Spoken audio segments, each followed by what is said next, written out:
This DVD has been designed to support teachers implementing the Getting Started in Curling program. Whether you're a competitive curler or you've never thrown a rock before, this program will help you teach the basics of the game of curling. The printed guide provides detailed information about curling, suggestions on teaching the game, and classroom activities that tie into language arts, science, and mathematics studies. Having something that we can take into our class and then transfer it to one field trip scenario where the kids actually have a lot of the basics already, that's the kind of stuff that we like looking at. There's stuff to do in the gym before they get out to the curling facility. So it takes away the anxiety from the student's point of view as well as the teacher's point of view and perhaps the parents and administration. Well, because we're so concerned with safety in the schools nowadays, a program like this really falls in line with the safety guidelines that we do have in place for our phys ed programs. So it makes it easy for us to take the students out. It's taken some work out of my hands as a teacher and made it a lot easier for, say, let's go curling. The DVD provides demonstrations to help teachers better understand the program. Getting Started in Curling has been used successfully by teachers of all skill levels across the country. It starts with gym-based activities and then builds on those lessons as students move to the curling rink. Following the program will provide optimum results while reducing the demands on the teacher.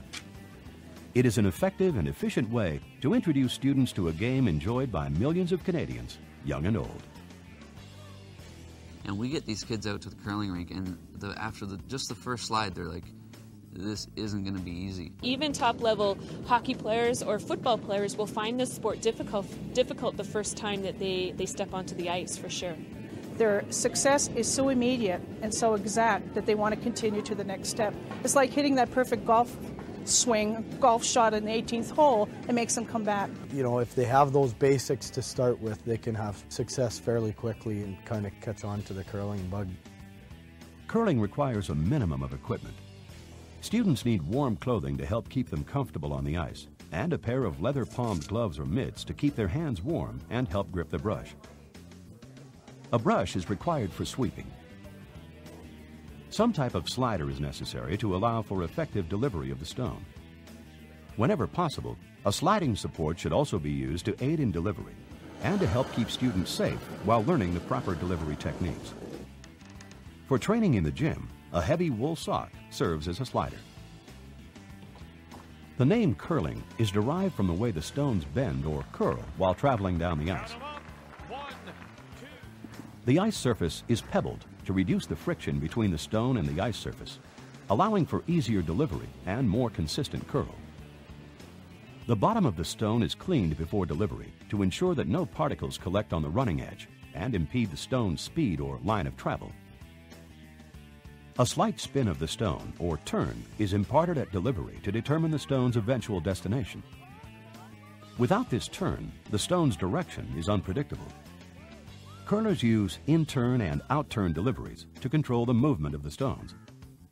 Players throw the turn indicated by the skip, with the extended arm indicating the desired direction of turn. The starting hand position determines the direction of the stone's turn. Starting with the handle pointing to 10 o'clock will impart a clockwise spin, causing the rock to curl to the right. When the handle starts at 2 o'clock, the stone spins counterclockwise, curling it to the left. The rock is always released with the handle at the 12 o'clock position. The player gently removes their fingers, imparting only enough spin to cause 2 to 3 revolutions over the length of the playing surface. Throwing a curling stone requires relatively little physical strength, owing to the extremely low friction of the pebbled ice surface. It's a rewarding experience as a teacher to see kids of all kinds of body types find a niche that might be really good for them, where the stereotypical jock might not be the one that might be the best in the class. I find that they give the sport a lot more respect than they had in the past, and the reason is they find out that there's a lot more to the sport than they had initially thought. And I think all the students have said to me, it's a lot of fun. It's a riot. The delivery speed of the stone is referred to as weight. There are 2 basic weights in curling, draw weight and takeout weight. Draw weight refers to any shot that brings the stone to rest in the playing area at the far end of the ice. Takeout weight refers to a shot delivered with sufficient force to remove another stone from play. The force of the leg push determines the weight thrown.